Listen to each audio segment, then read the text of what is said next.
Trust me, ang video na ito ay tungkol sa electric cars. Ididiscuss ko nga din yung mga kwento mula sa aking Tesla Series Show. Pero bago yan, the doctor will see you now. Ako nga pala si Dr. Luis Ascona. Ako ay hindi tunay na doktor. Gusto ko lang magpanggap dahil gusto kong matulungan ka na gamutin ang iyong range anxiety. Kwentuhan mo na kita tungkol dito sa aking sasakyan. Ito ay ang Tesla Model Y. As of recording, pag pumunta ka sa tesla.com, makikita mo na may 3 Model Y ka na pwedeng pagpilian. Ang mas mahaba na Model YL na merong 681 kilometers. Okay, Model Y long range na may 691 estimated range. Dinagdagan pa ng 10 kilometro. Mauubusan ka na ng kalsada bago pa maubos ang baterya mo. At itong una sa listahan, yan ang sasakyan namin. Hindi na natin kailangan maging theoretical dahil na-drive na namin to sa kaduluduluhan ng kanyang range. Sa south, nag-drive kami to Naga City na may 16% pa na nalalabi. And to the north, darating kami sa Jones Isabela na may -1% na state of charge. -1? I will explain that later. Umabot na nga rin kami sa Mindanao 2 times. Ididetalye ko din mamaya. Sa ngayon, ang gusto kong malaman ninyo ay itong Model Y namin. Hindi ito ang pinaka-monster pagdating sa range. Pero kita mo naman sa kung saan na kami napunta. Kasi sa totoo lang, bilang fake doctor mo, let me fake diagnose na mas nauuna pang sumuko sa driving ang bladder mo kaysa sa range ng electric car mo. By the time na kailangan mo na magbanyo o magkape o kumain o mag-stretch o magsingaling, targetin mo ang mga charging stations. The infrastructure already exists from Luzon to Mindanao. Basta yun nga, magpahinga ka sa kalagitnaan ng biyahe. Or tambay tayo dito sa Doctor's Garden ko. Alam niyo ba dati, sabi ng tita ko, mag-medrep daw ako. Kasi mga medrep daw madali magkasasakyan. Napaisip din ako nun. Pero ngayon naiisip ko rin, baka papuntang Boracay ako mag-drive imbis na sa ospital. Baka magkaroon pa ng employee anxiety ang aking boss. So, hindi ako naging medrep. Hindi nga din ako naging doktor, di ba? At kung hindi mo pa napapansin, hindi rin stethoscope yan. Ahas po yang nasa leeg ko. Okay, Model Y, huwag ka matakot. Ilalagay ko lang itong ulo ng cobra sa mukha mo. Chinecheck lang kita, kasi kung san-san ka na napunta. Last year, noong July 2025, dinrive namin siya mula Maynila hanggang Mindanao sa ruta ng Bicol. Sobrang liit pa ng nalalaman namin noon at PlugShare app pa lang ang kilala namin. Sabi ng PlugShare app, may charger daw sa SM Lucena. And so we went. Kaya lang, nung naroon na kami, nag-overstay yung sasakyan na nauna. Hinahanap na nga rin ng manager ng SM. At dahil nagiging hapit na ang oras namin, noong turn na namin na mag-charge, nakontento na lang kami sa top-up na additional 10%. Dito natutuhan namin na yung mga free SM chargers, they are great kung SM talaga ang sadya mo. Not when you're going from Manila to Mindanao. Pero salamat pa rin sa SM sa malaking ambag na ito para sa EV infrastructure. Because somehow, umabot kami sa Naga City still with 26%. Ibig sabihin, kahit pa kung hindi kami nag-top up ng 10, darating kami ng Naga ng may 16% pa rin. Ito yung sinasabi ko kanina. Pero syempre, with 16% na lang, hindi kami aabot ng Mindanao niyan. Sa gabi na yan, nakilala ko ang Evro na app, kung saan makikita mo ang mga fast chargers ng AC Mobility. At habang naroon kami sa Naga, nakita namin sa app na merong isa na fast charger sa BYD showroom sa Pili, Camarines Sur. Malapit lang sa Naga. Doon, nabusog ng 100% ang sasakyan. And I have to say, sa dami ng long trips namin, mangilang beses na kaming nag-benefit sa dami ng BYD showrooms kung saan meron ding AC Mobility chargers.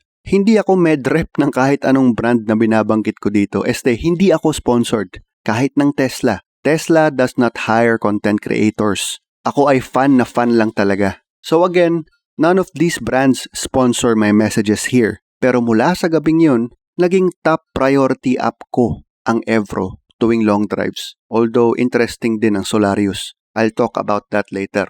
Nagpatuloy kami papuntang Matnog and then tawid to Cebu for 10 hours sa light ferries na Roro. Malinaw sa akin na next to Manila ang Cebu pagdating sa pagiging EV land. So madali lang humanap ng charging sa Cebu. Kahit sa rural areas, covered na ang buong isla ng AC mobility. And I'm sure pati ng iba na hindi ko palang nadidiskubre. Huling charge na namin yung sa Cebu City, ang literal na gitna ng Cebu Island na Huges Sili. Hanggang sa dumating kami sa aming Misamis Occidental home, still with 40%. Again, the date was July 2025. I was curious to see kung may electric car na bang iba na naunang gumawa nito. Manila, Bicol, Visayas, Mindanao Drive. At nag-document ng trip. Please stand up kung meron. The doctor would like to see you now kung meron. Otherwise, ito ang kauna-unahang bulakbol to Mindanao na electric car. More than 3 months later, nangyari ang return trip namin noong November 2025. Mas madami na kaming alam. Inulit lang namin ang mga charging stops. And unlike the first trip, this time, nagpakita na si Mount Mayon sa amin. Natabunan kasi ng clouds last time. So ngayon, Mount Mayon siya. Last time kasi, Mount Mayoff. Doctor jokes. And interesting din, nadiskubre namin habang papalapit na kami sa Maynila na mahigit 3 buwan pa lang ang nakakalipas. Nagkaroon na din ng AC Mobility fast charger sa Lucena. Aba, wala pa to last time. So kita mo, take this pill. Nagsusulputan na parang mga kabute ang mga EV charging stations. March 2026 naman, noong nangyari ang aming Manila to Isabela to Maliko trip. Diba? Binanggit ko sa intro na darating kami sa Isabela with negative 1%. Yan kasi ang estimate ni Tesla habang nagdadrive kami, galing Maynila. At yung estimates ni Tesla, underrated ang pagiging accurate niyan. It is always correct. And so syempre, be logical naman mga kapatid. Pag sinabi ng estimates mo na under 20% ka na lang sa destination, plan your charging sa gitna. Yan na nga din ang plano namin. Magcha-charge at magpapahinga ng sabay. At ang trip na to, ang isa sa mga dahilan kung bakit ko nakilala ang Solarius. At ang sabi ni Solarius app, may charger daw sa ruta namin. Doon sa Nueva Vizcaya. At dyan na nga kami nag-charge. Mostly 22 kilowatts ang chargers ng Solarius. Pero very helpful. Ang dami ng stations nila sa random places. Katunayan, nagkaroon ako ng monthly project sa Nueva Ecija at tuwing uuwi kami pa Maynila, sa Solarius din kami nagcha-charge. Sa Quest Hotel naman sa Clark, Pampanga. So napansin ko lang kay Solarius, palaging nasa iba't ibang mga hotel. Parang gwapong lalaki lang na madaming sikreto. But kidding aside, parang gwapong lalaki din na interesting kasi ang bilis niyang dumami. In my view as a customer, nag-e-enjoy akong antabayanan ang competition. Magkaribal na nagpapagalingan. Diba? Kapag busy si Evro, you can be with Solarius sa isang hotel. So take this pill. Dumadami na ang brands na nag-o-offer ng good quality charging. Anyway, pagdating sa Isabela, nag-charge kami sa bahay ng uncle namin gamit ang aming Intercharge mobile charger. The same company that installs public Tesla chargers. Sobrang simple. O dahil nasa norte kami, it's so simple. Hindi na nga ako makarelate sa grounding na sinasabi ng iba tungkol sa mobile chargers. I love this mobile solution so much. Take this pill. Kung stable ang wiring ng bahay at mahaba ang oras na nakapark ka lang, a slow but reliable mobile charger is a great friend. Matapos ang aming kunwaring medical mission sa Isabela, umuwi kami sa ruta ng Maliko. Mas mababa siya kaysa sa Atok, pero mas mataas kaysa sa Baguio. At alam mo ba na kaya din ng nature na i-charge ang sasakyan mo? Salamat sa regenerative braking ng Tesla. Pagbaba namin mula sa Maliko, nadagdagan pa ang charge namin. Sa normal driving scenario, di ba? Ang motor ang nag-iikot ng gulong. Kapag bumabagal ka dahil sa bahagyang pagpreno o pagbitaw sa accelerator, matik nagiging generator mode ang motor. At doon, nagmumula ang charge. So, take this pill. Oo, kakain ng baterya ang pag-akyat ng mataas na lugar. Pero, kung may regenerative braking ka, free charging ang pagbaba. Ito nga ang pagbaba namin mula sa tuktok ng Maliko, nadagdagan pa kami ng 6%. At ang pinaka-recent na bulakbol trip namin ay nangyari nitong August 2026. Manila to Mindanao ulit, pero this time, dito kami dumaan sa ruta ng Manila to Mindoro Island, to Panay Island, to Negros Island, and finally to Mindanao, ang West Nautical Highway. Napakaganda po ng mga kalsada sa buong ruta na ito. Almost zero bad roads. Kaya lang, ako kahit doktor-doktoran ako, nakaranas din ako ng island anxiety dahil napakakonti ng charging sa Mindoro. Pero isang umaga, may nakita kaming full EV na BYD na nakaparada. Kinatok ko ang may-ari ng private charger na mabait. At small world, taga-subaybay siya ng aming Tesla serye at naaliw siya na naroon kami sa kanila. Nag-offer siya na mag-charge ako. Maraming salamat kay Sir Boyet King ng King Gas Station. Private lang talaga ang charger niya. Pero inanyayahan niya ako na mag-charge na parang kaibigan. Take this pill. Or please give me pill. Evro and Solarius and others. Please put charging stations in Mindoro. In Mindoro Hotel or something. Please, Pogi. Pero dahil sa encounter na yun, naging komportable ang pagtawid namin from Mindoro to Panay Island. At pagdating sa Katiklan, kabababa lang namin ng Roro ay meron agad charging sa public market. Na stall talaga siya ng fruits and vegetables. Pero ngayon, nagcha-charge na ng mga EV. Sinaksak namin dyan ang aming Intercharge mobile charger. Obviously, hindi siya fast charger. Pero malaking tulong dahil magcha-charge lang kami habang natutulog sa sasakyan. Madaling araw na kasi yun. So, Kitams, imbis na mag-Airbnb kami, nag-charge kami while car camping. Meron din siyang 7 kilowatt na charger. Kaya lang naunahan na kami doon nitong fully electric na Wuling van. Grupo ang sakay nito na umalis saglit para mag-Boracay habang nagcha-charge.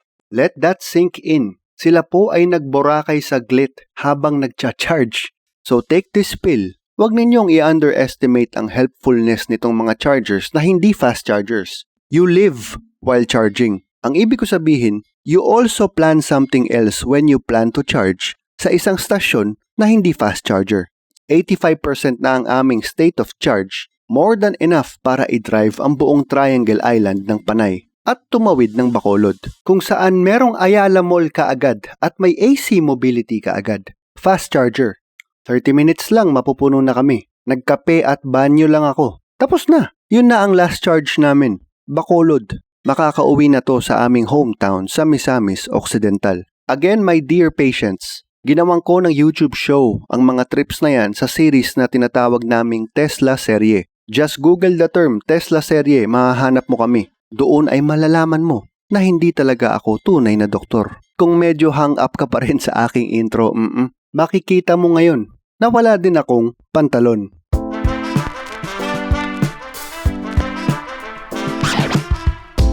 Dahil sa mga Tesla serye videos na yan, nakilala ko ang Philippine EV community, the best local EV community I have seen so far. Ngayong naiimbitahan nila ako magsalita about electric cars and charging, nagpanggap naman ako na doktor. Buhay nga naman. Sana hindi ko kayo binibigyan ng guest speaker anxiety. Balik tayo sa usapang range anxiety. Take this pill. I think my most important pill. 2 pills sa totoo lang pagsabayin mong inumin. Una, kung meron kang dedicated home charger, katulad nitong Tesla wall connector namin na kinabit ng charge cube sa Manila home namin, your home charger is the best charger in the world. Kasi kung wala ka naman sa road trip, nakapark lang ang kotse mo most of the time. Charging at home is chill, hindi siya rushed, at sa kaso ko, once pa lang umabot ng 5,000 pesos ang Meralco bill namin. Some months, 4,000 pesos. Most months, mas mababa.